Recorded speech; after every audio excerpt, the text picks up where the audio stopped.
Halo teman-teman semua, selamat datang di Kota Tua Jakarta.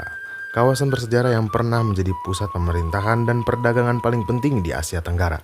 Hari ini kita akan jalan-jalan untuk melihat bagaimana kawasan ini berubah seiring berjalannya waktu, tetapi tetap mempertahankan jejak masa kolonialnya.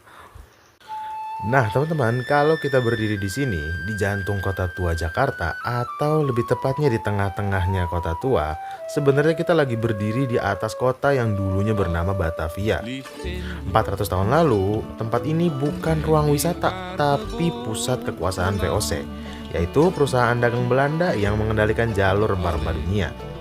Nah, teman-teman, lapangan besar ini dulu jadi pusat kota, dikelilingi kantor pemerintahan, pengadilan, dan juga penjara. Kapal-kapal dari berbagai penjuru dunia bersandar nggak jauh dari sini, membawa barang, orang, dan juga konflik-konflik. Batavia dibangun rapi ala kota Eropa, dapat dilihat dari berbagai macam bangunan yang memiliki arsitektur kolonial yang kental, dan juga lengkap dengan kanal dan benteng. Tapi di balik keteraturan kota Batavia itu sendiri, kota ini juga menyimpan cerita keras tentang kerja paksa, perbudakan, dan pembagian kelas sosial. Kota Tua bukan cuma saksi kejayaan kolonial, tapi juga saksi lahirnya Jakarta dari berbagai lapisan sejarah yang kompleks. Oke, selanjutnya kita masuk ke dalam materi sebelum menjadi bangunan yang sekarang. Jadi di Kota Tua itu banyak sekali bangunan-bangunan yang sudah beralih fungsi atau juga pun beralih bentuknya. Yang pertama ada Museum Fathahillah. Museum Fathahillah dulunya sebagai Balai Kota Batavia atau yang disebut Stadish, atau tempat pengadilan, penjara bawah tanah, dan administrasi VOC. Lalu yang kedua ada Museum Wayang. Museum Wayang dulunya adalah Gereja Oud-Holland Kerk pada abad 17 dan pusat komunitas Eropa. Lalu yang ketiga ada Museum Bank Indonesia yang dulunya itu udah banyak yang tahu juga pasti, yaitu dulunya sebagai De Javasche Bank atau Bank Sirkulasi Hindia Belanda, yang sekarang juga sering disebut itu menjadi Museum Ekonomi dan Moneter. Oke, yang terakhir ada Museum Bank Mandiri. Dulunya Museum Bank Mandiri itu adalah NV Nederlands Handel Maatschappij atau kantor perusahaan dagang Belanda, yang sekarang juga selain Museum Bank Mandiri itu biasa disebut juga sebagai Museum Perbankan. Oke, untuk semua bangunan ini adalah saksi bisu bagaimana Batavia berdiri sebagai kota pelabuhan kolonial yang terhubung dengan dunia melalui rempah-rempah. Selain bangunan-bangunan tersebut, ada beberapa bangunan lainnya juga seperti Gudang Pos Indonesia dan juga beberapa kafe-kafe di sekitar Kota Tua. Kafe-kafe di sekitar Kota Tua pun masih banyak menggunakan arsitektur kuno, tetapi dalamnya atau gunanya sudah banyak dialihfungsikan. Seperti yang sudah disampaikan oleh rekan saya sebelumnya yang membahas bangunan-bangunan apa saja yang berada di Kota Tua.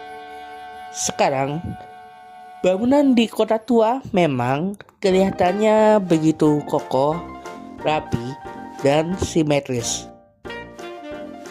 Dan itu jelas bukan hanya kebetulan saja. Bangunan-bangunan ini dirancang oleh orang Eropa yang menyesuaikan diri dengan iklim Indonesia, yaitu iklim tropis. Jendela dibuat besar supaya aliran udara yang masuk lancar. Dindingnya begitu tebal untuk menahan panasnya di Indonesia. Dan pintunya tinggi serta mempunyai bobot yang begitu berat demi keamanan. Gaya Belandanya masih cukup kerasa, tapi detailnya sudah menyesuaikan dengan kondisi sekitar. Nah, kalian tahu gak sih dulu bangunan-bangunan ini dipakai sebagai kantor dagang, bank, gereja, bahkan ke gedung pemerintahan.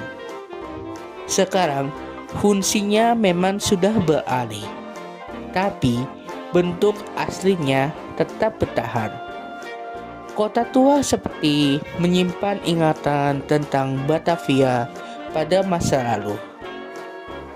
Nah, teman-teman, itu tadi beberapa informasi terkait kawasan kota tua di Jakarta Kota. Seru banget ya, kita bisa lihat berbagai macam jejak sejarah yang megah pada masa kolonial. Banyak banget ciri khas arsitektur kolonial yang bisa kita lihat di kawasan kota tua.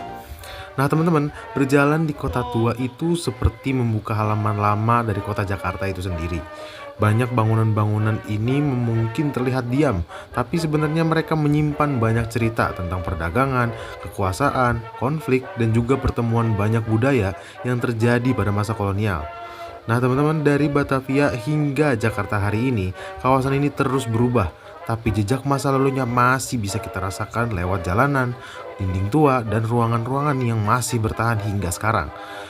Nah, teman-teman, kota tua mengingatkan kita bahwa kota bukan cuma soal gedung dan jalan, tapi tentang sejarah yang membentuk siapa kita sekarang. Dan setiap langkah yang kita ambil di sini sebenarnya adalah representasi perjalanan kecil menyusuri waktu yang terjadi pada masa silam. Itu saja dari kami kelompok 5. Cukup sekian, terima kasih.